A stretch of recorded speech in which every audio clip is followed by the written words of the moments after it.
Hi everyone, thanks for joining us. I'm Ant Reynolds-Lanay and I'm a senior writer on the world building team. Hi there, I'm Maisie and I'm a concept artist on the world building team. And today we're going to be talking a little about Noxus.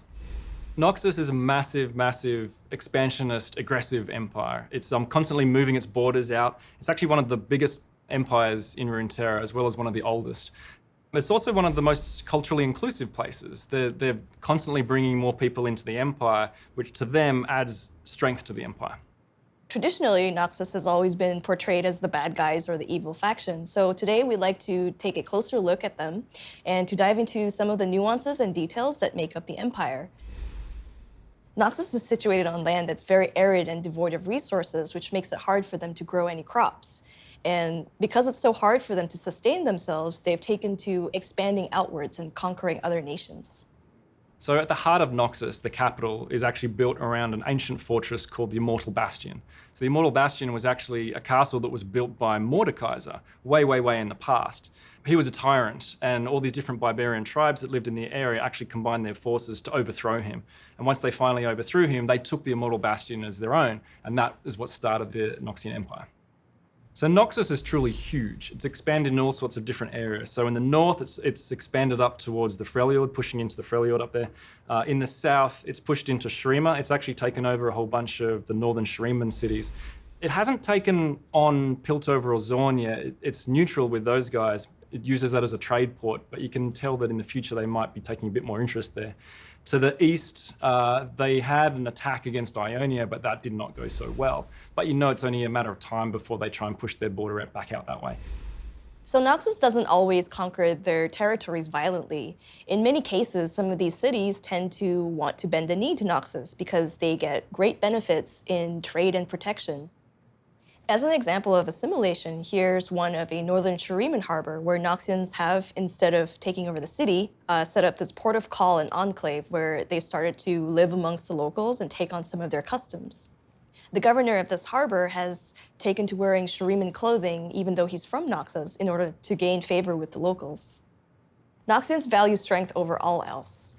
Primarily, this is martial and physical strength, although Noxians acknowledge strength in all its different forms. So if you're a very successful trader, or if you're politically inclined, you too can find great success in Noxus. Noxus's view on strength is exemplified by a notion that they call the Tripharics. The Tripharics, otherwise known as the principles of strength, are the three aspects of strength that they've identified which they believe that Noxus needs to be strong in all of these areas.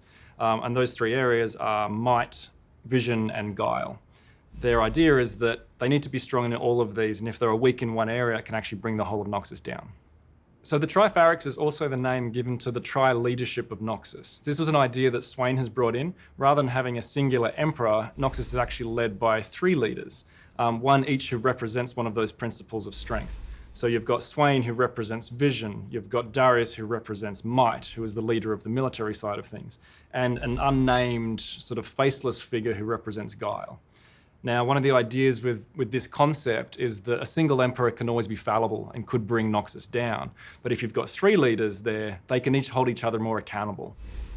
Noxus is a faction rife with symbology, and so the Tripharics is very commonly represented throughout the Empire.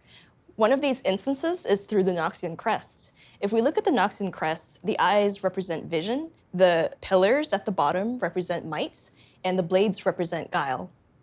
Within the Empire, the Tripharics is also represented by its architecture, such as this Noxian Tower, which shows the three pillars of strength. In much of Noxus, people tend to build homes and structures that are imposing and commanding to reflect their belief in the principle of might. When Noxus goes to war, it's very different than a place like Demacia going to war. Demacia is very uniform, very regimented. Noxus is very different from that. It's not chaos, but they see strength in all the variety and diversity of the different ways its warbands fight. War Masons are a distinct branch of the Noxian military, and they scout ahead and are responsible for engineering feats such as bridges, structures, anything that the Noxian army might need to expand outwards.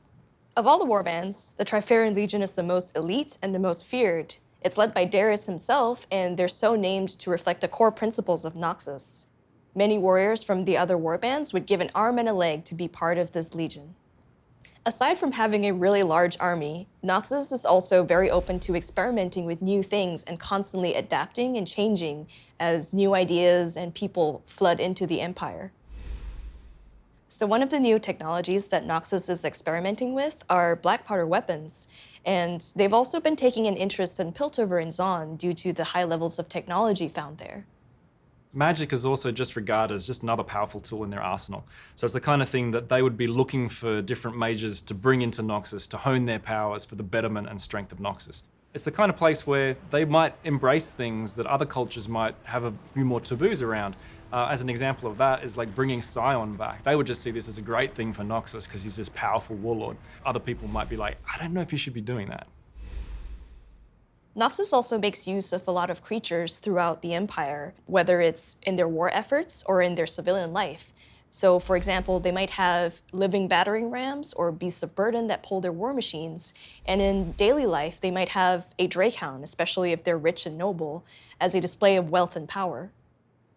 We hope you guys enjoyed this look into Noxus. And if you'd like to know more, we have new art and new bios on Universe, so please check it out. Thanks for watching. Thank you.